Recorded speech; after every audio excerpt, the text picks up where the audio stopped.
কুষ্টিয়ার মিরপুর সিথলিয়া ইউনিয়ন পরিষদ প্রাঙ্গণে জাতীয় পার্টি ও অঙ্গ সংগঠনের আয়োজনে কাজী জাফর গ্রুপের বিশাল এক জনসভা অনুষ্ঠিত হয়। আজ বৃহস্পতিবার 19 ডিসেম্বর বিকেল 5টার সময় এই জনসভা অনুষ্ঠিত হয়। জনসভা সফল করতে উপজেলা জাতীয় পার্টি ও অঙ্গ সংগঠনের নেতাকর্মীরা, বিভিন্ন ইউনিয়ন ও ওয়ার্ড নেতাকর্মীরা দুপুর হতে ব্যানার ফেস্টুনে সুসজ্জিত হয়ে জনসভা স্থানে এসে জড়ো হতে থাকে।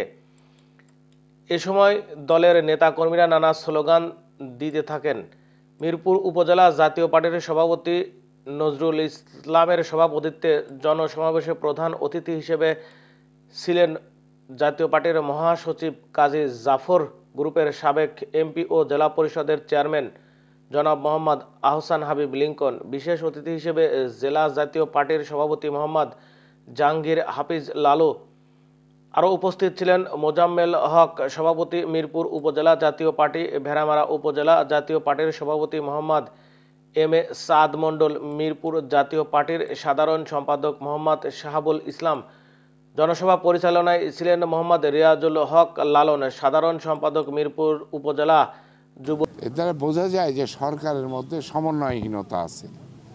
আমরা রাজনৈতিক দল, আমরা নির্বাচন চাই এবং একটা সুষ্ঠু, এই দেশে মানুষ গত 15 বছর 17 বছর নির্বাচনে অংশগ্রহণ করতে পারেনি। এই নতুন প্রজন্মর ছেলেরাও নির্বাচনে সেই জন্য নির্বাচন একটা, আমরা রাজনৈতিক দল, আমরা তো নির্বাচন চাবই এবং যত দ্রুত সম্ভব একটা নির্বাচিত সরকারই এই সমস্যার সমাধান করতে পারে। নির্বাচিত সরকার জনগণের সরকার হবে এবং সেই সরকার সমস্যার সমাধান করবে। সংস্কার সম্পন্ন করি যত দ্রুত সম্ভব আমরা নির্বাচন চাই এবং এটা 25 সালের মধ্যে হতে হবে। 25 সালের পরে নির্বাচনে গেলে দেশে আরও বিশৃঙ্খলার সৃষ্টি হবে, কারণ আমাদের দেশে প্রমাণিত হয়েছে যে পতিত সরকার এই দেশটা যে ভারতীয় আধিপত্যবাদের কবজায় ছিল, তাদের কার্যক্রম, তাদের আচরণ, তাদের ইয়েতে সব কিছু বোঝা যাচ্ছে যে আমরা আধিপত্যবাদী শক্তির খপ্পরে আছি। এই দেশটা স্বাধীনতা সার্বভৌমত্ব হুমকির সম্মুখীন। যেভাবে হুমকি দেওয়া হচ্ছে সরকারের পক্ষ থেকে এবং পতিত সরকার যারা পালিয়ে গিয়েছে এখনও পর্যন্ত 4 মাসে তারা জনসম্মুখে আসতে পারে নাই। পলায়ে বলছে যে আমরা সব দখল করে ফেলবো। এই যে হুমকি দিচ্ছে, সেই হুমকির মূল কারণ হচ্ছে এদের পিছনে আছে আধিপত্যবাদী ভারতীয় সম্প্রসারণবাদীর প্রণোদনা এবং তাদের প্ররোচনায় এগুলো হচ্ছে। আপনারা জানেন যে হায়দ্রাবাদ যখন দখল করেছে ভারতীয়রা, তখন সাম্প্রদায়িক দাঙ্গাকে উছিলা করেছে। যখন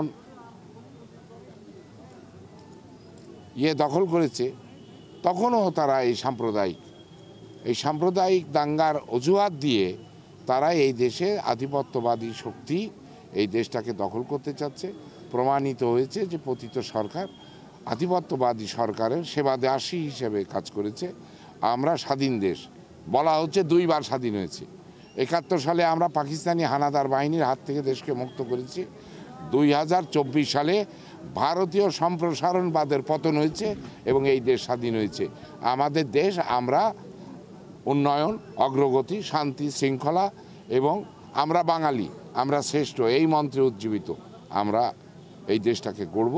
আমরা হিন্দু মুসলমান বড় কথা না, আমাদের লক্ষ্য হচ্ছে যে আমাদের দেশের বর্তমানে পার ক্যাপিটা ইনকাম প্রায় $3000, আর পশ্চিমবঙ্গের পার ক্যাপিটা ইনকাম মোটে $1498।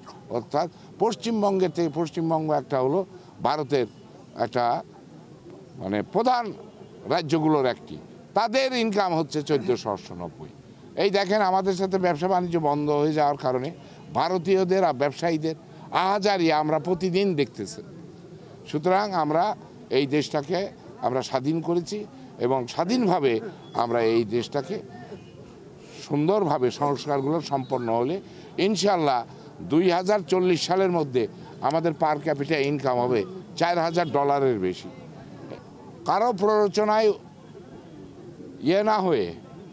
প্ররোচনায় প্ররোচিত না হয়ে শান্তি এবং শৃঙ্খলা বজায় রাখার জন্য আমাদেরকে শান্ত থাকতে হবে এবং চিহ্নিত পরাযুক্ত শক্তিরা যাতে আর মাথাচাড়া দিয়ে উঠতে না পারে সে ব্যাপারে সজাগ দৃষ্টি রাখার জন্য আমাদের নেতাকর্মীদেরকে আমরা আহ্বান জানাই।